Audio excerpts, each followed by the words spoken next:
تعریف کریے.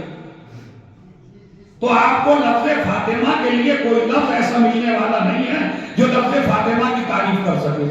اسی طرح لفظ ماں رکھیے تو آپ لفظ ماں کی تعریف ناممکن ہے، آپ نہیں کر سکتے. پر یہی کر سکتے ہیں ماں، یعنی یہ میری ماں جو مجھ سے محبت کرتی ہے. باقی کوئی لفظ آپ کے پاس نہیں ہے.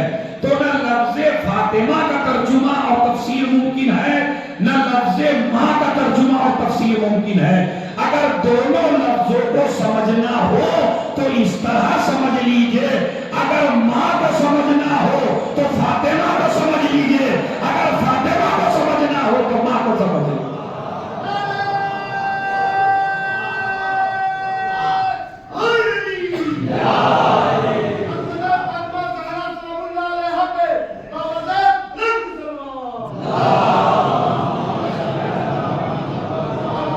یا فاطمہ انت ام ابیہا، اے میری بیٹی فاطمہ تو اپنے باپ کی ماں ہے.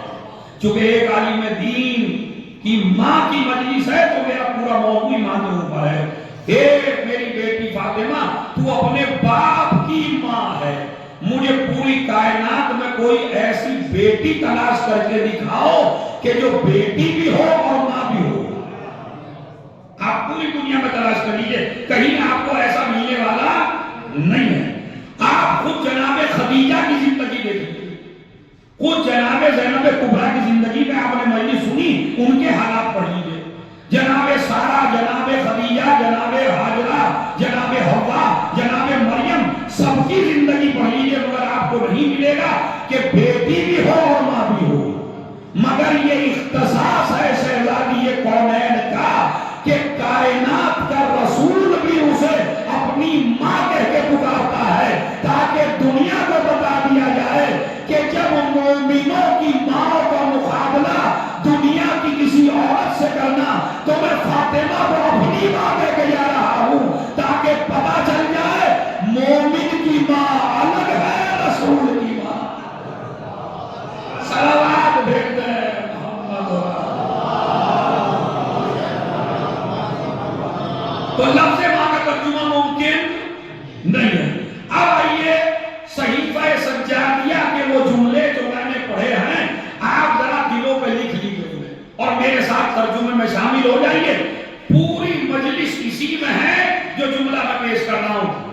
دیکھیے ہمارے آج کے اس زمانے میں آدمی قرآن کم پڑھتا ہے، میتھ زیادہ پڑھتا ہے.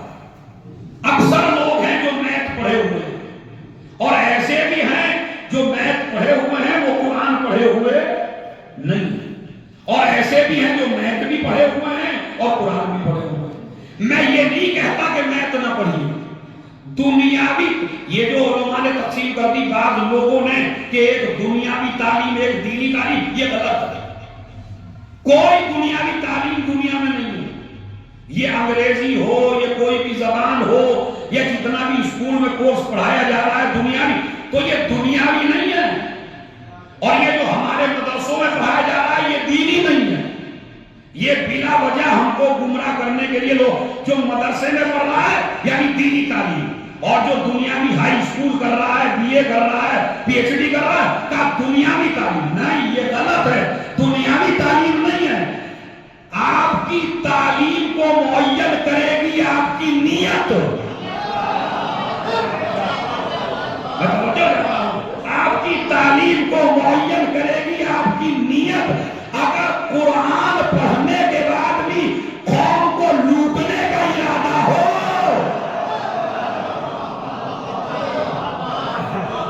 ایک صلوات پڑھ دیں محمد و آل محمد.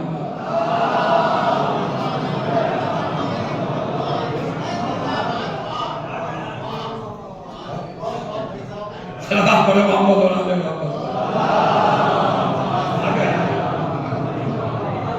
تو اگر قرآن پڑھنے کے بعد بھی، حدیثیں پڑھنے کے بعد بھی، روایات پڑھنے کے بعد بھی، آیات پڑھنے کے بعد بھی اگر قوم کو گمراہ کرنے کا ارادہ ہو، قوم میں فتنے بونے کا ارادہ ہو، تو یہ قرآن اور احادیث بھی دینی تعلیم نہیں ہے. اور اگر بی اے کرنے کے بعد، ایم اے کرنے کے بعد، پی ایچ ڈی کرنے کے بعد قوم کو فائدہ پہنچانے کا ارادہ ہو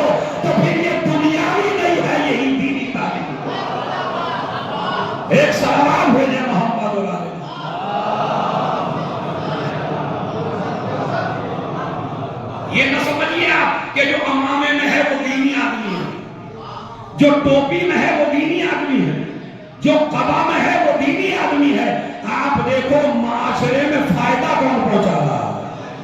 اگر معاشرے میں فائدہ پہنچا رہا ہے تو یہ عام آدمی ہو کے بھی دینی ہے، اور اگر امامہ پہن کے بھی لوگوں کو فائدہ نہیں پہنچا رہا ہے تو پھر اس کے سر پہ رسول کا امامہ نہیں ہے۔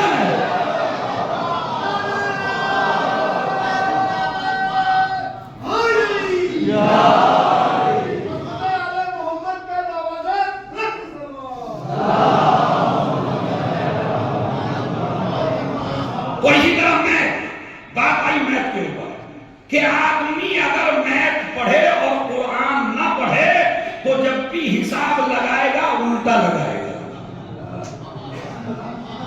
جب بھی حساب لگائے گا غلط لگائے گا۔ ایسے میتھ پڑھنے والوں سے میں ابھی آپ کو ملاقات کراتا ہوں اسی مجلس میں انشاءاللہ، کہ جو میتھ تو پڑھے ہوئے ہیں۔ اسی لیے میں کہتا ہوں اپنے بچوں کو قرآن پہلے پڑھاؤ، میتھ بعد میں پڑھاؤ، اس لیے کہ جو میتھ پہلے پڑھ لیتا ہے وہ ماں کو ماں نہیں کہتا، باپ کو باپ نہیں کہتا، لیکن جو قرآن پڑھ کے میتھ پڑھتا ہے وہ ماں کو ماں بھی کہتا ہے، باپ کو باپ بھی کہتا ہے۔ ابھی اگر ایک صلوات پڑھ دے تو میں آپ کو سمجھاتا ہوں۔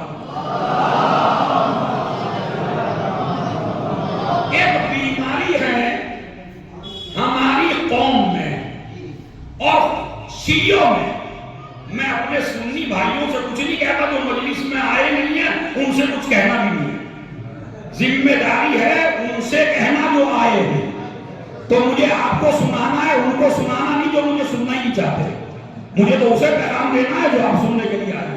تو اب وہ کیا ہے کہ میتھ پڑھیے مگر قرآن بھی پڑھیے، ورنہ حساب آدمی غلطی لگاتا ہے، اور اسی حساب کے لیے ہمارے چوتھے امام نے فرمایا، دیکھیں آج کل ایک بیماری چلی ہے کہ آپ حساب کیسے لگاتے ہیں؟ 15 سال میں جلال پور کے ایک لڑکے کی جاب لگ گئی، اور جاب لگی کافی مہنگی، مطلب 1.5-2 لاکھ تنخواہ ہو گئی اس کی۔ اب جو 1.5-2 لاکھ تنخواہ ہوئی تو اب اس نے اپنا گھر جو ماں باپ کا ٹوٹا پھوٹا گھر تھا وہ بھی بنوایا، بہنوں کی شادیاں بھی کی، بھائیوں کی شادیاں بھی کی، اپنی شادی بھی کی، اپنے ماں باپ کو زیارت اور حج پہ بھی بھیجا، اپنے ماں باپ کو خرچہ بھی دے رہا، اور یہ جاب لگ گئی 15 سال کی عمر میں۔